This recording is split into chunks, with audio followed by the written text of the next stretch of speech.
A large-scale investigation by Proekt revealed that the Russian elite is, in fact, far from participating in the war against Ukraine, contrary to the Kremlin dictator's claims. Of more than 1,000 people connected to the government and big business, only 1% have relatives who actually served at the front. Moreover, only 3 of them lost loved ones. According to the investigation, the son of Artem Zhogi, the plenipotentiary representative to the Urals Federal District, died in the fighting near Volnovakha in 2022. The nephew of Deputy Defense Minister Yunus-Bek Yevkurov was also killed near Severodonetsk, while Maria Kostyuk, the governor of the Jewish Autonomous Region, made a career out of the tragedy of her son, who died in Ukraine. Relatives of several State Duma deputies and senators did indeed participate in the so-called special operation, but most of them served far from the front lines.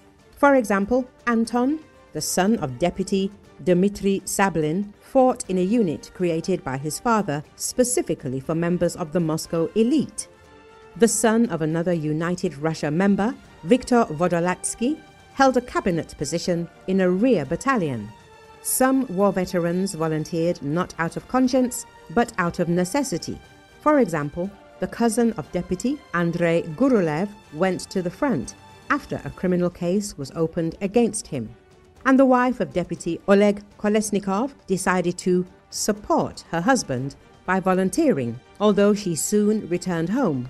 Even in the Federation Council, there were only 2 senators with relatives who had participated in the war, Suleiman Geremeyev and Artem Malashchenkov, but even in their cases, we are talking more about demonstrative steps.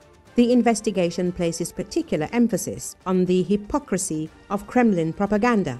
Vladimir Putin has repeatedly claimed that veterans of the Central Military District are the true elite who can be trusted with Russia's future.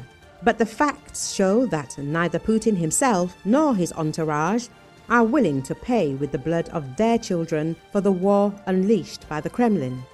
In reality, ordinary soldiers from the provinces are dying for the interests of Russian oligarchs, while many children and relatives of officials continue to live abroad and conduct business in Europe. Putin's elite prefers to watch the war from afar, while the country's population is dwindling due to criminal policies. In this context, Putin's lies about the Russian elite are met with discontent among ordinary Russians. It is expected that this situation will increase the level of protests against the government in the country.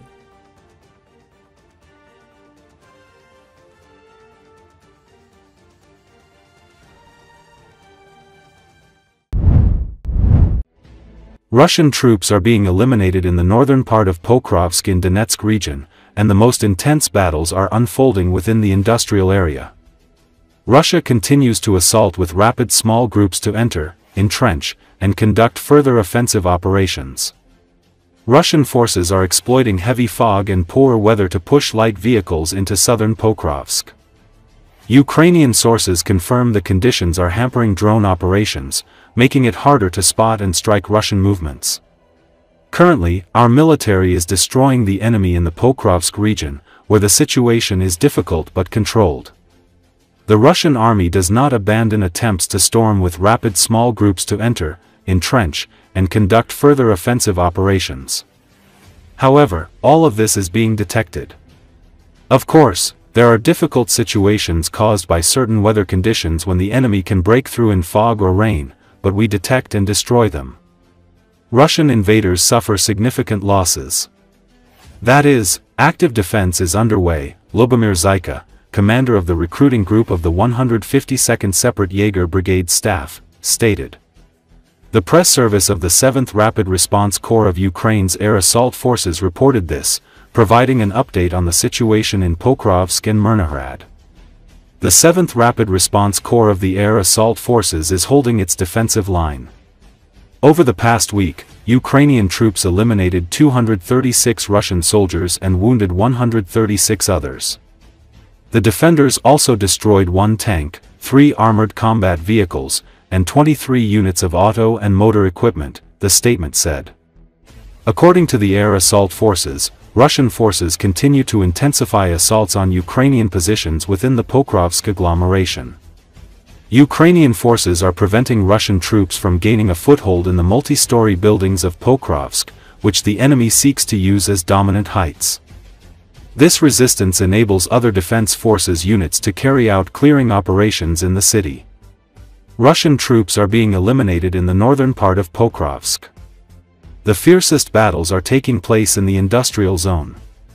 Routes the enemy uses to infiltrate this area are under the control of Ukrainian forces, leaving the Russians with limited ability to replenish their losses, the air assault forces reported.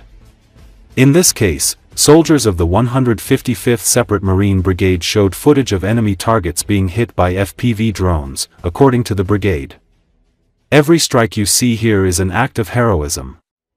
The situation in Pokrovsk is tough, and working in such conditions requires exceptional courage and dedication, the defenders emphasized. The soldiers of the brigade noted that the intensity of hostilities in the Pokrovsk direction has increased significantly.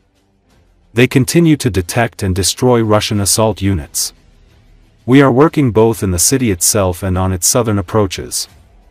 This is already the third batch of FPV drone strikes in the past 7 days, the Post said. In addition, the fighters of the 155th Marine Brigade reported that the intensity of assaults in this direction is now higher than ever. At the same time, they added that the brigade's pilots are now destroying more than ever.